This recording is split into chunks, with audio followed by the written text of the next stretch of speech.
In Season 21, Sanguine Alchemy received a rework that gave it a new design. This new design allows you to stack up surges and pair that with Radiant to do some pretty nasty things.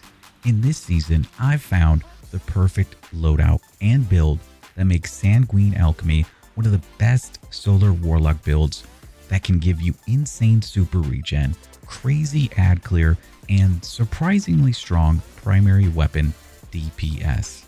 With this build, you can infinitely have your Rift at all times, giving you a damage bonus that's going to stack with Radiant all the time and get that insane super regeneration to have Well of Radiance back to help you and your teammates survive at all costs. And with our artifact mods, we can take that even further this season by weakening our enemies and being able to buff our primary ammo weapon damage even further just by using our Radiant ability that we'll constantly have available.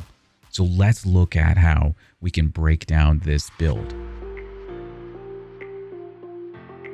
Well, Sanguine's hierarchy revolves around, you guessed it, hierarchy of needs. So with hierarchy of needs, it's our exotic solar primary ammo weapon. It's going to naturally deal 40% more damage to red bars, but it comes with the exotic trait Guidance Ring. Precision hits and final blows build Guidance Ring energy. At full charge, hip firing creates a Guidance Ring. Apollonic Tangent states that arrows fired through a Guidance Ring release seeking projectiles, which do more damage based on the distance traveled. And what really makes this weapon pop off is when you have the Catalyst. The Catalyst is going to make it so that you can fire more rapidly, which is going to help defeating targets more rapidly, which is going to help you get more Guidance Ring energy. So that creates a gameplay loop, and you saw that in the opening intro footage there.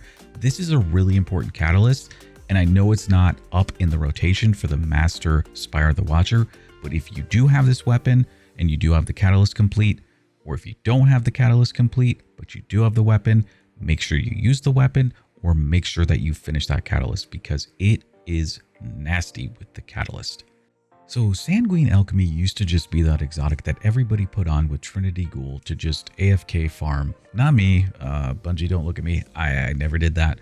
But that's normally what it's been remembered as. Now then it got a rework, so it got a glow up. And we're going to take a look at how it actually functions. So let's begin looking at the perk on Sanguine Alchemy. Blood Magic states that while standing in any rift, gain a bonus to weapon damage with a damage type matching your subclass damage type. Weapon final blows while standing in any rift, pause the rift's countdown, extending its duration. So if you stand in your rift, it will pause the rift's countdown and extend its duration just with any weapon final blows. Doesn't have to match your subclass, but if you want the Blood Magic weapon surge of 17%, which you can see on the breakdown side there, it has to match your subclass damage type. If you are on solar, you need solar. If you're on void, you need void. It's the same for any subclass. It just has to match.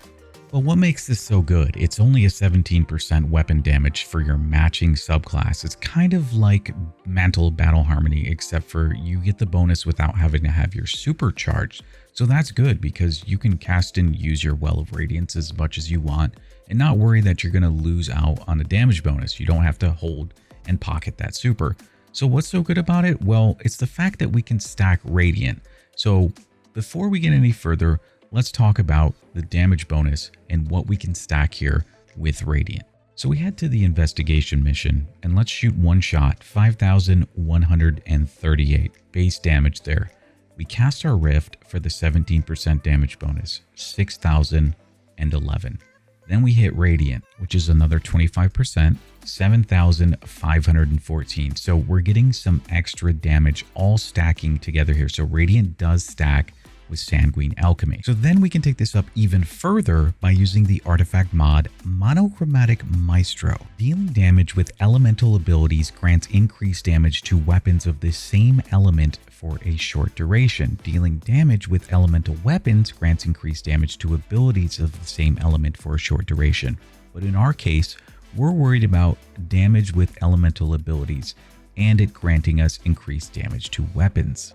So this time I'll play it back and it's a little bit slower and I was talking over the clip previously. Now we're at our 6,011 that we had previously and then we hit Radiant, and because we did that we also procced Monochromatic Maestro. And now we're hitting for 8,265. So let's calculate that up. So initially, our base shot was 5,138. We add Sanguine Alchemy's Rift, and that's just a healing rift, something that you can get healed from continuously and even gain an overshield from. 6,011. Then we add Radiant on top of that for that 46% total multiplicative damage bonus of 7,514. We hit them with the Radiant when we have Maestro applied as an artifact mod, and we go up to 8,265, a total increase of 60% damage bonus from casting a healing rift and 1 melee. And we can take this a little bit further with another artifact perk that's available to us with the Rapid Fire Ranger artifact mod. And that's going to take our damage up another 15% by hitting rapid precision hits from a distance to weaken an enemy.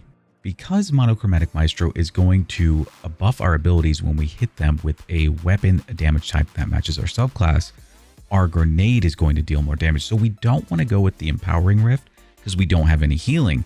And then if we were to go with the Empowering Rift, then we'd be forced to run the healing grenade so we could have some healing. And then we're not going to be able to take advantage of Monochromatic Maestro.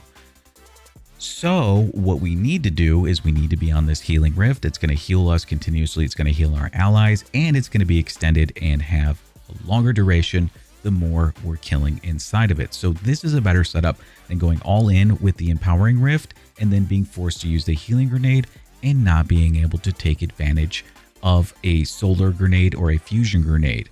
So let's get into the aspects then for the build now that we've broke down the exotic armor and we've broke down the exotic weapon and how much damage they can do when we stack it all together. Aspect number 1 is Touch of Flame. Touch of Flame is going to enhance our grenades in this build, and because of Monochromatic Maestro, we'll want to be sure to take this Fragment. What I use as my preference in this build as my grenade of choice is going to be the Fusion Grenade. I don't think Fusion Grenades were ever nerfed, and I still think that they hit pretty hard. If you want more area of effect denial with your grenade choice, then you can go with the Solar Grenade. It's still a very strong choice with Touch of Flame.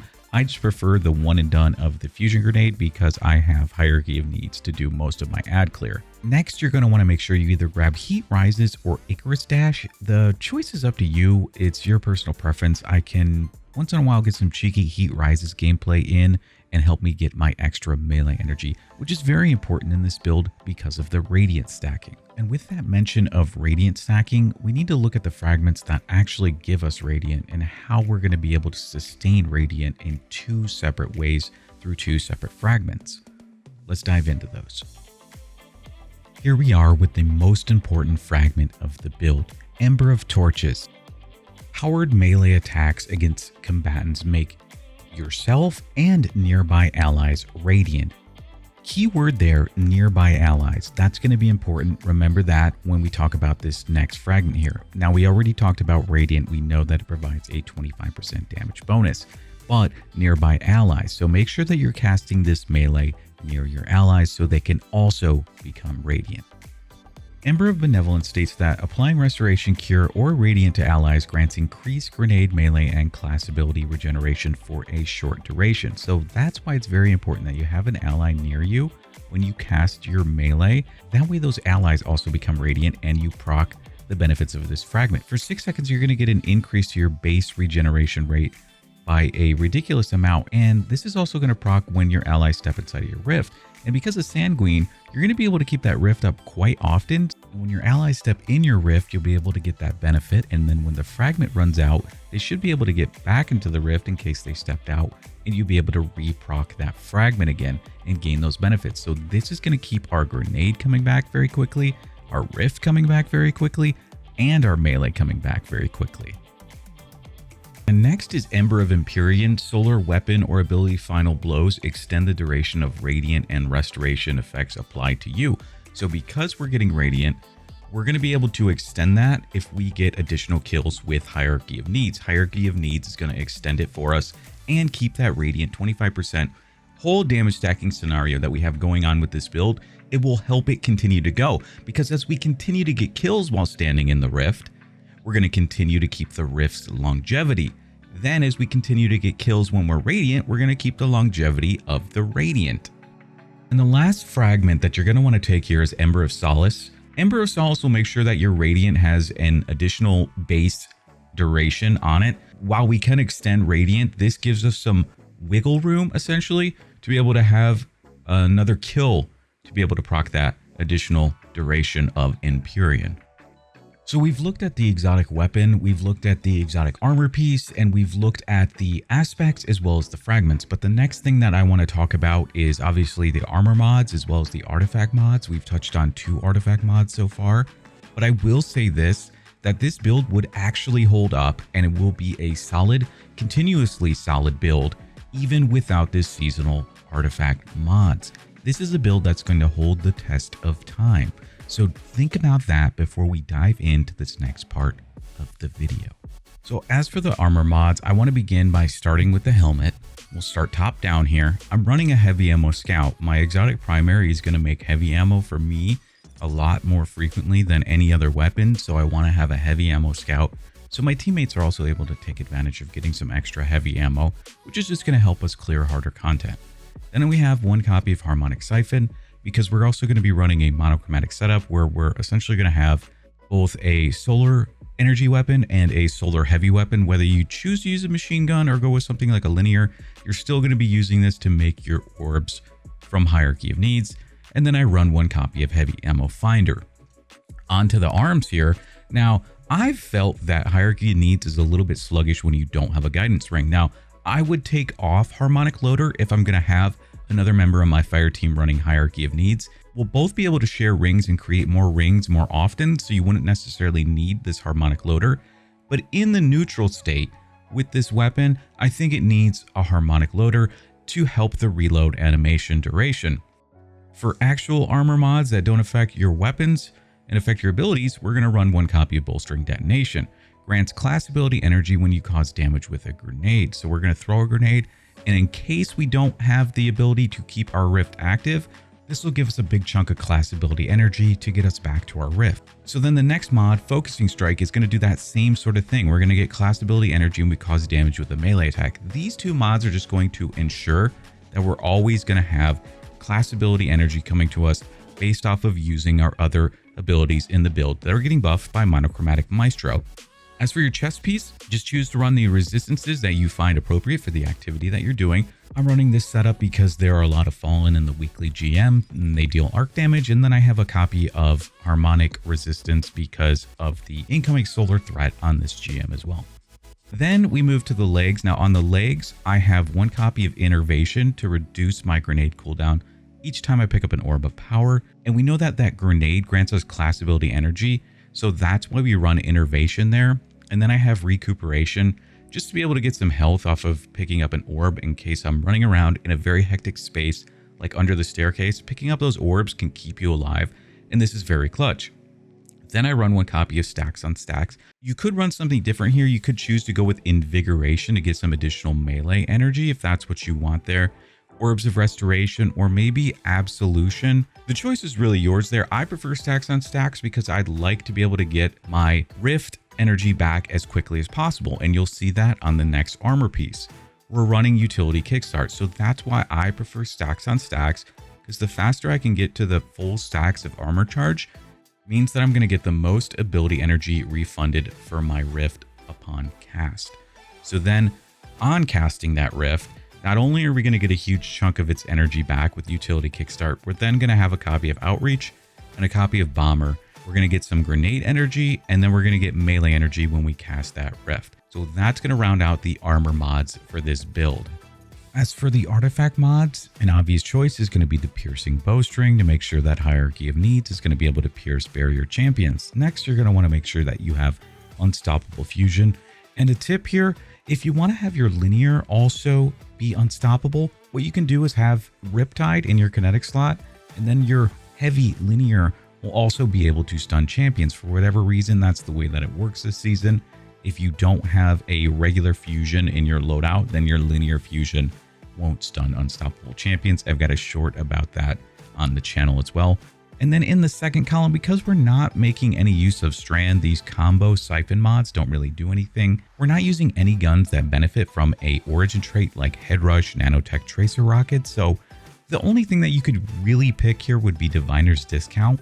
And like I said in that armor section, if you don't want to use Stacks on Stacks, you could go with a Scavenger mod here which would only cost 1 through Diviner's Discount. Then this is just my choice here because I'm not going to be able to make tangles because I'm not using a strand weapon. So I'm going with this mod just to fill out this artifact. Then we go with Elemental Orb Solar because obviously we're on Solar, and these would allow us to make the Elemental Orbs for Solar.